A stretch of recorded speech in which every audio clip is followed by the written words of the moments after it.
کوئی نیکی نہیں ہے مسلمان، لیکن اس کے نامہ عمل میں نیکی ایک بھی نہیں ہے، گناہ ہی گناہ ہے، لیکن اللہ چاہتے ہیں کہ میں اس کو معاف کروں. کیا کروں؟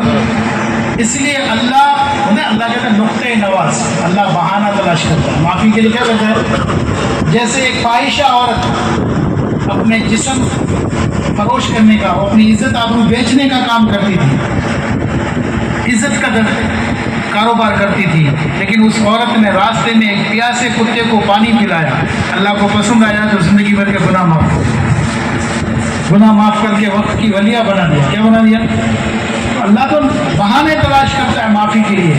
تو لکھا ہے علماء نے میدان محشر میں ایک شخص ایسا آئے گا تو اس کے پاس نیکی نہیں ہے، مسلمان، لیکن اللہ اس کو معاف کرنا چاہتے ہیں، تو اللہ اس کو بلائیں گے اور کہیں گے تیری اولاد میں کوئی عالم، تیری اولاد میں کوئی عالم نہیں. یہ بد نصیبی کی بات ہے کہ کسی اولاد میں کوئی عالم نہ ہو. اپنی اولادوں میں نبی کے وارث پیدا کرو. پھر فرمایا کہ اچھا تمہاری اولاد میں کوئی نبی نہیں، تمہارے رشتہ داروں میں کوئی عالم،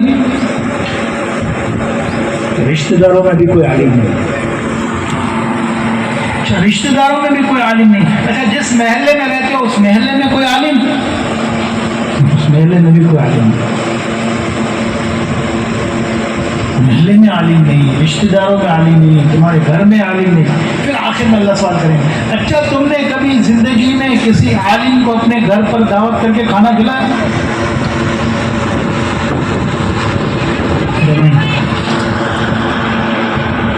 میں اس لیے نہیں کہہ رہا ہوں کہ کل سے محلہ کی دعوت شروع ہو گئی، پھر لوگ محلہ ایڈورٹائز کر لایا. میں آپ کو عظمت بتا رہا ہوں، علماء کی عظمت، کہ تمہارے گھر پر کسی عالم کو بلا کر تم نے کسی کو کھانا کھلایا؟ کہنے کہ نہیں. اچھا کبھی ایسا زندگی میں ہوا، کبھی بھی تمہاری زندگی میں، کہ کسی عالم کے ساتھ تم نے کھانا کھایا؟ وہ کہے گا ہاں اللہ، ایک مرتبہ میں نے ایک عالم کے ساتھ پیٹ کھا کر کھانا کھایا، اللہ کے جانے نے تیرے گناہ معاف کر دیا. بہانا چاہیے معافی کے لیے. علماء کی قدر کرو. علماء روشنی والے لائٹ والے کیا ہیں؟ لائٹ والے ہوں گے تو گاؤں میں اجالا ہوگا، لائٹ نہیں تو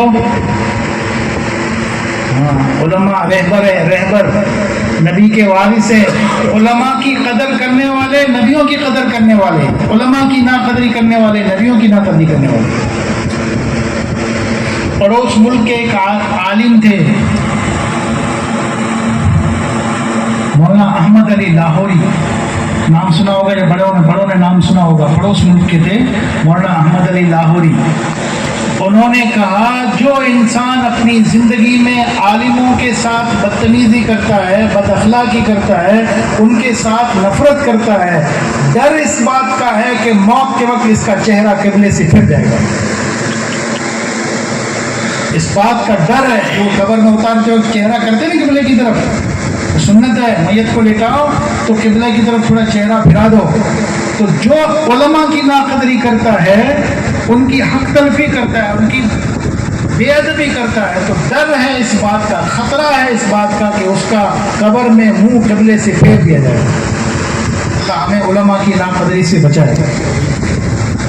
علماء ہیں، بعض علماء ایسے ہیں جو بہت قابل ہیں، آدمی ان سے مسئلے پوچھتا ہے، ان سے سارے اپنے دوستی کرتا ہے، ان کے قریب جاتا ہے، ان کو اپنا بناتا ہے نا. بعض علماء ایسے ہوتے ہیں جو آدمی ان سے ویسی نہ مسئلہ پوچھتا ہے نہ ان کے پاس بیٹھتا ہے. ہوتے ہیں نا سے اچھوں میں برے بھی ہوتے ہیں، بڑے قابل ہوتے ہیں، بہت بیچارے کمزور ہوتے ہیں، لیکن عالم ہے.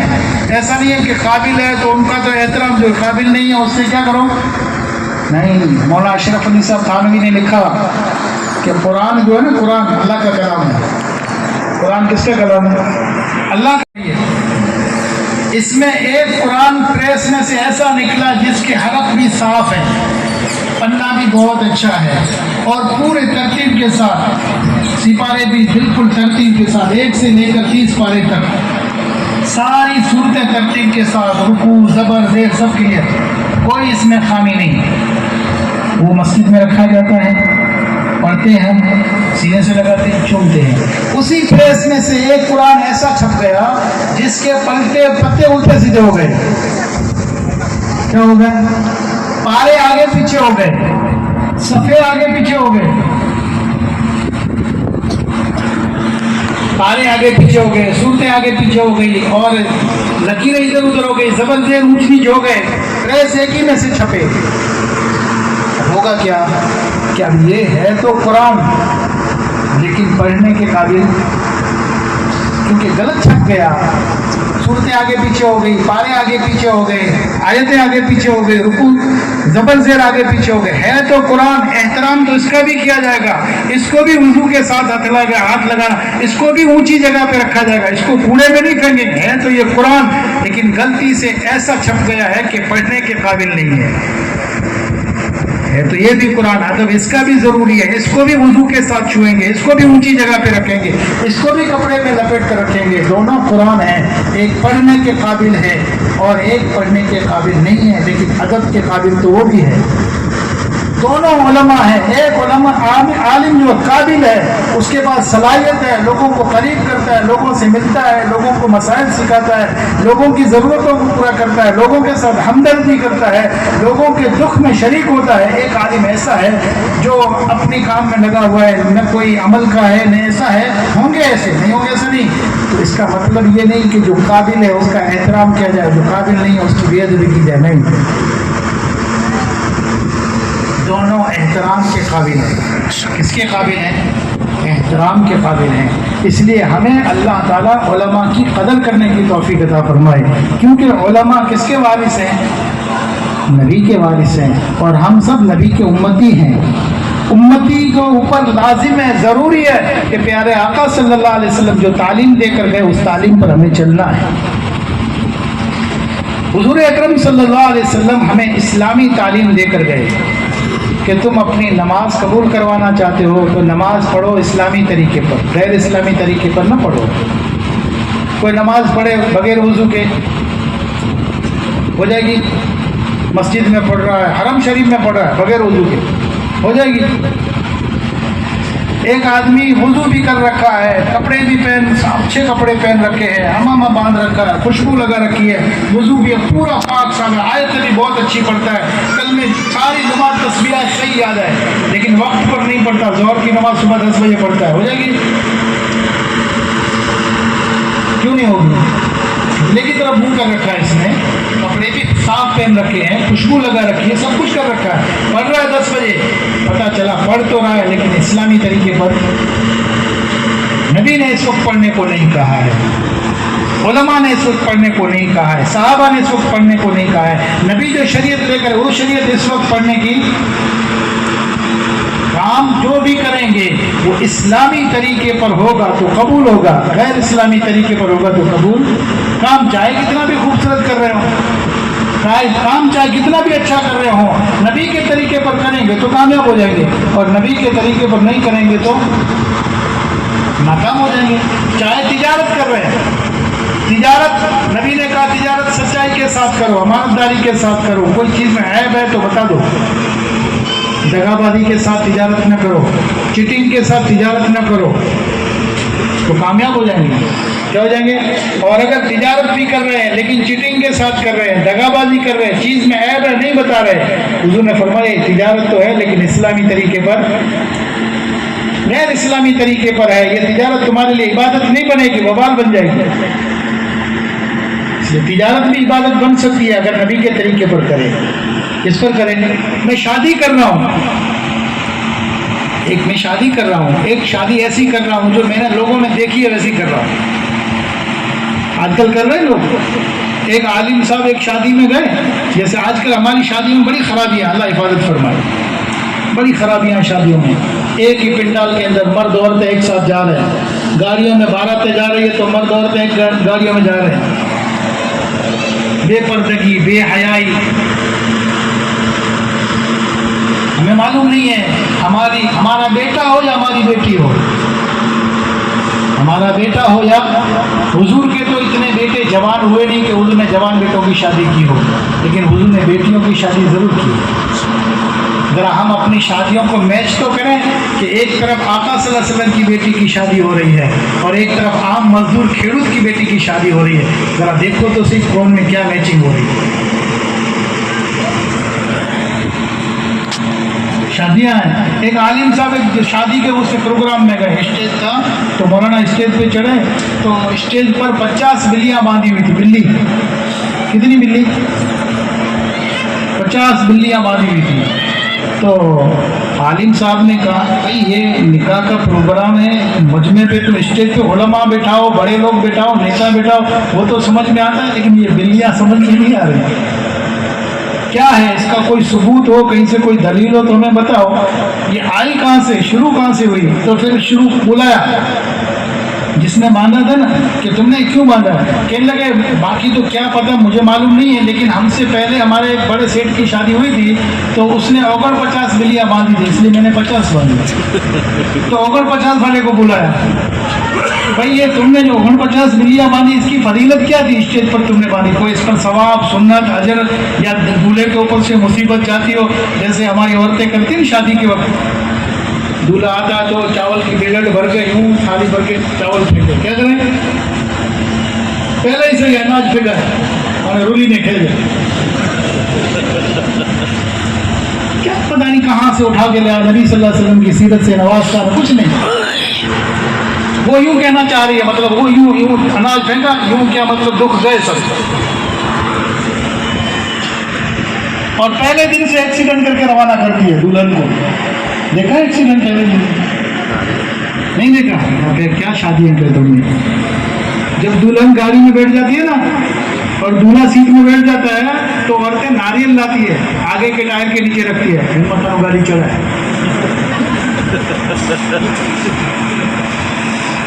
دیکھا نہیں دیکھا؟ اور اگر یہ بھی میں نے دیکھا ہے, اور میں سنی بھی بات نہیں دیکھی بھی بات کر رہا ہوں, اگر گاڑی گزر گئی ناریل نہیں ٹوٹا تو گاڑی ریلیز کرو, یہ توڑ کے جاؤ, ایکسیڈنٹ کر کے جاؤ, انجی جان ملنی نہیں کھپے, زیرو نہ ہوگا.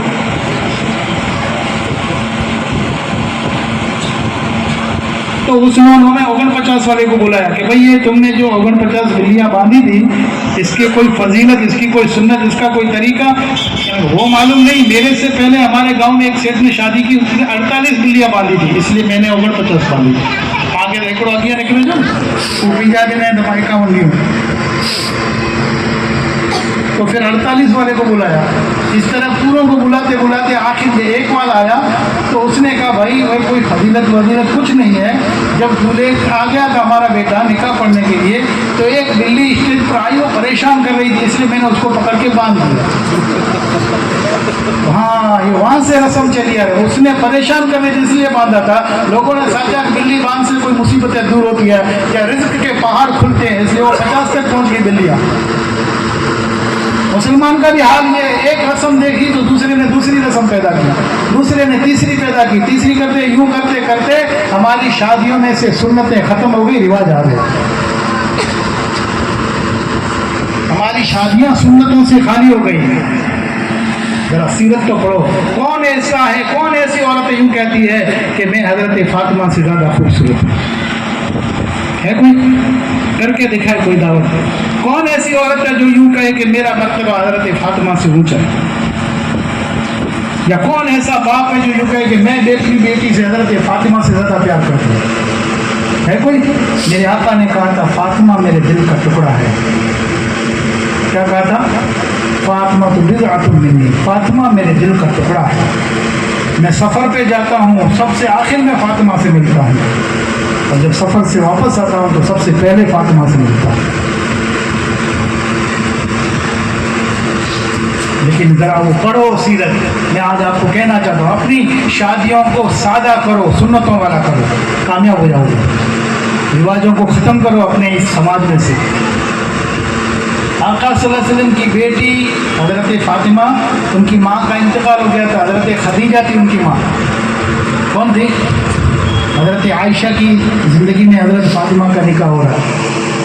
ان کی ماں کا انتقال ہو گیا تھا حضرت خدیجہ کا. تو حضور صلی اللہ علیہ وسلم کی بیٹی کا رشتہ پہلے حضرت ابوبکر نے بھیجا. اللہ کے رسول خاموش رہے, جب ہاں نہ میں جواب نہیں دیا. پھر حضرت عمر کا رشتہ آیا، اللہ کے رسول خاموش رہے، آنا کا جواب نہیں دیا۔ پھر حضرت علی کا رشتہ آیا، حضرت علی کا رشتہ آیا۔ حضرت علی غریب تھے، حضور کے گھر میں پلتے تھے، پرورش حضور کے گھر میں ہوئی۔ ابھی اللہ کے رسول صلی اللہ علیہ وسلم ہاں کہیں کہ نہ کہیں، یس نو کہ اس سے پہلے اللہ نے جبرائیل امین کو بھیجا کہ جاؤ میرے محبوب سے کہو کہ اللہ بھی کہتے ہیں کہ آپ کی بیٹی کے لیے علی کا رشتہ خدا کو بھی پسند ہے۔ اللہ کے رسول نے اپنی بیٹی کو جا کے بلایا، بیٹی۔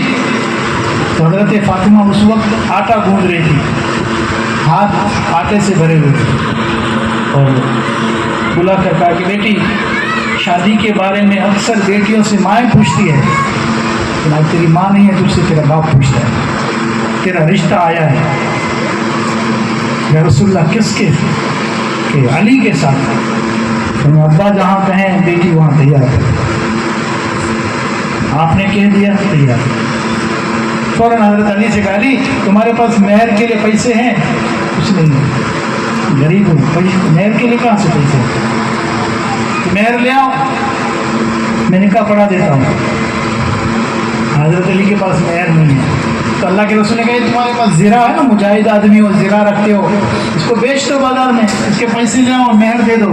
تو حضرت علی جا رہے زرہ بیچنے، اس لیے کہتے ہیں شادیوں میں رشتہ داروں کی مدد بھی کیا کرو۔ تھالا گنے لا نہ وڈو گرے لا تیار ہوں گا، دینے لا تیار نہ ہو، ہے نا؟ یہ بھی رواج ہے، جو چھوکروں پہنا نا گھنی جگہ کہ مت دیے تھے، انٹرنیشنل بھکاری کرو، کہاں سے لائے؟ اس کو مصیبت میں مبتلا کرنا۔ جو جس کا نکاح 20,000 میں ہو سکتا ہے، اس کو لاکھ روپے لینے پڑتے ادھار پہ کیسے؟ اور بہت سارے مسلمانوں نے ریاج پہ لے کر بیٹوں کی شادیاں کی، پیسے ریاج پہ لیے، سماج کی وجہ سے، رواج کی وجہ سے، کٹمب دار خاندان والوں کی وجہ سے۔ تو حضرت علی جا رہے خوشی خوشی بازار کی طرف، تو سامنے حضرت عثمان غنی ملے، تو میں کہ بھائی علی کہاں جا رہے ہو؟ آج بڑے چہرے پہ خوشی ہے۔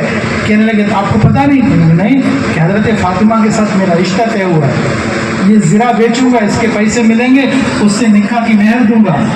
حضرت عثمان غنی نے کہا واہ واہ واہ واہ، کیا مبارک نکاح ہے، کیا مبارک شادی ہے، کتنا مزہ آئے گا کہ نکاح علی کے ہوں اور پیسے عثمان غنی کے ہوں۔ اگلا زرہ بیچنے کی ضرورت نہیں ہے، تو مجاہد آدمی تجھے کام آئے گی، رکھ لے زرہ، یہ 400 درہم لے اور مہر ادا کر۔ یا کبھی کس نکاح ہو گیا، کچھ دنوں کے بعد اللہ کے رسول نے کہا علی کل فاطمہ کی رخصتی ہے، تمہارے گھر میں اپنی بیٹی کو پہنچانے آؤں گا۔ گاڑی نہیں کی حضرت علی کی، اگیا گلاب نے پٹھیا گلاب نے پتہ نہیں یہ بھائی۔ حضور نے 2 عورتوں کو کہا کہ جاؤ حضرت علی کا گھر دیکھ کر آؤ، آج بیٹی فاطمہ کی رخصتی ہے۔ کس کی رخصتی ہے؟ ہاں، جنت کی نوجوان عورتوں کے سردار، جس کے باپ کا یہ مقام ہے کہ اللہ نے کہا میرے محبوب آپ کو آفر ہے، آپ صرف اتنا کہہ دو تو میں